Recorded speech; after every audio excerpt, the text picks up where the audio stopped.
Alright, friends and family, we got something new we're going to be doing. Basically, we're going to be sending out some things, try to send some things once a week to all the students in our district and to our teachers.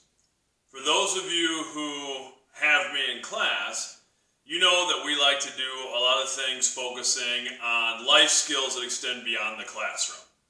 We like to look at things like emotional intelligence, writing goals, taking care of our hopes and dreams, our fears, things like that. So with those things that we're doing in class, we're going to expand upon them and send them out to everybody. So one, the students who we don't have in class still get a little bit of that, still have an opportunity to participate in some of those learning things that maybe we don't always have time for or we don't always give enough attention to in our regular curriculum. And it also gets it out to all the teachers, so that gives them a jumping off point if they want to continue some of the discussions that we're having or maybe reference something that we've talked about. Now, in my classes, we've called this different things. We're going to call it family time now. And the idea behind the family time name really came from the students in my classroom who started referring to our art room as sort of the art family and talking about family types of things. And that's really the environment, the culture, the feeling that I want students to have when they come into my room. And that's the feeling I want them to have when they come into our building.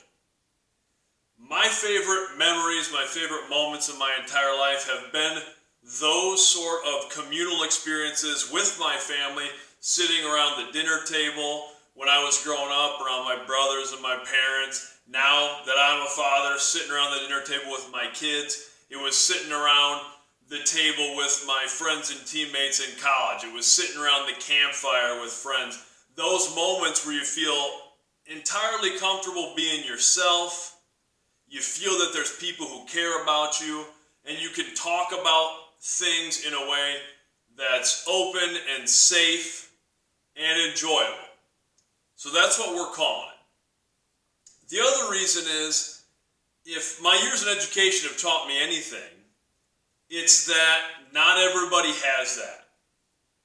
Not everybody leaves our building, leaves our classroom, and goes home to an environment that has that supportive feel. So we want to give that to them when they're in our building. The other thing we're doing with this is really kind of trying to set a tone for a week at a time, or maybe even a couple weeks of something that we want to focus on. So for the first week in my classes, we're going to be talking about our why. We just talked a little bit about why we're doing this family time thing, but our why for why we're in the building, why we behave the way that we do, why we seek out the certain things we seek out. So really starting with why, for me as a teacher, my why is because I love my students. Now that term love is maybe something that makes people a little uncomfortable sometimes. Especially it can be uncomfortable in a classroom setting.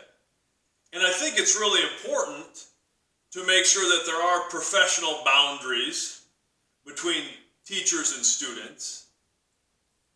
But expressing a sense of caring about students, or using a word like, I love my students. I'm going to tell them that as soon as they're in my classroom when we start class this year.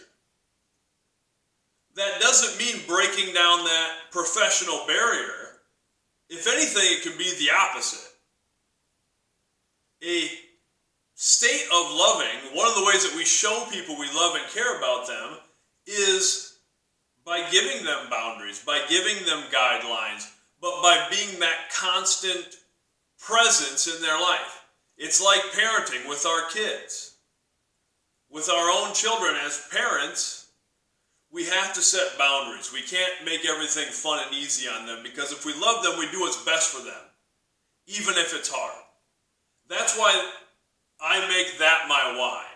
I try to break down everything that I do in my life into the most simplest version of what it is. I try to strip away all the other noise, all the other excess. And we know in education, as teachers, we know this time of year, we know especially, we've probably been sitting in in-service meetings, professional development meetings, leading up to this school year. And some of them are good and they charge us up and we're real excited. And some of them maybe seem like the monotonous stuff or the new initiative. And if we've taught for a while, we've been through 10 new initiatives that are going to reform education.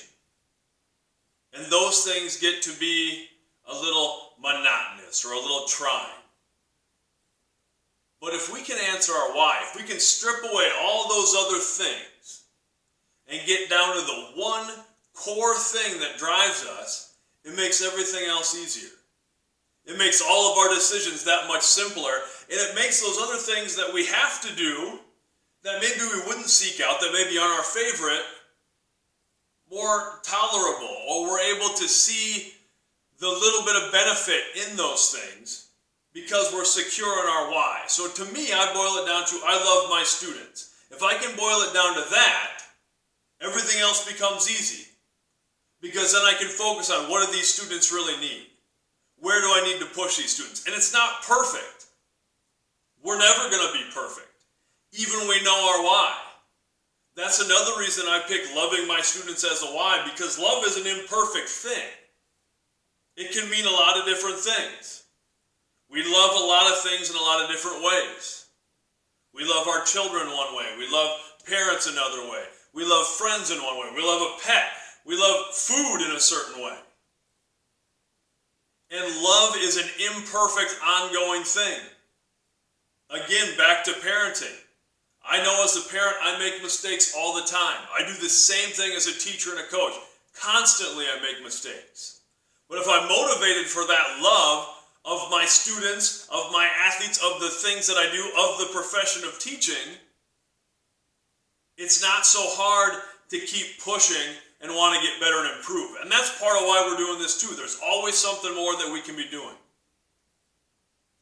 So in my class this first week, and some of the other information I'm going to send out to our district, things that we're looking at are establishing our why, getting students to talk about their why they're here, why they're in your classroom. And if some might say, because I have to be, especially if they're not real enthusiastic about school. Well, then we're going to talk about why are your behaviors the way that they are. And not in a negative way, but let's actually look at them. What are the things that you're doing and why are you doing those things? We're going to talk about that. And then I'm going to discuss with my students my job and their job. I want to know their perception of what my job is, what my responsibilities are to them. And I'm going to talk about what I see as their job, what I think their responsibilities are. Beyond that, I just want to tell everybody to have a great first week, to have a great first day of school. One of the many wonderful things about school is that it has a beginning. Every year there's a fresh start for students and teachers. So for my students, if you're somebody who's not excited about being in school, about coming to school on that first day, and I know there are students in our building, I know there are students who are watching this right now who aren't excited, who are nervous, who are scared about coming to school, who are anxious about coming to school. I want you to know I'm excited. I'm excited to see you. When we start class on Monday morning, I'm excited to see you. For our teachers, I know sometimes it gets to be long. It gets to be a grind, all the things that we do in education.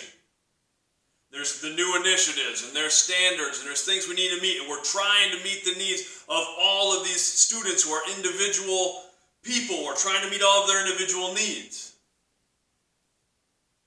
But think about how we started in education. Think about your first day teaching. Think about how you dressed and how you came in. I know for me, when I got in education, I was going to change the world. I was going to be John Keating from Dead Poets Society. I was going to be Mr. Feeney from Boy Meets World. I was going to be Jaime Escalante from Stand and Deliver. And you get into the reality of education, and it's not always that inspiring and wonderful and perfect, and you're You're not always getting the feedback on changing students' lives, but you are. We're in the business of interacting with young people and impacting their lives in a positive way. And it's a fresh start for us too, for students and teachers. It's a time to go ahead and establish who you want to be for this year. What are the things you want to accomplish? So with that, I'll send out some other materials to our building. Just sharing this with everybody. And I just want to say, start believing in the things you want to do this year. Thank you.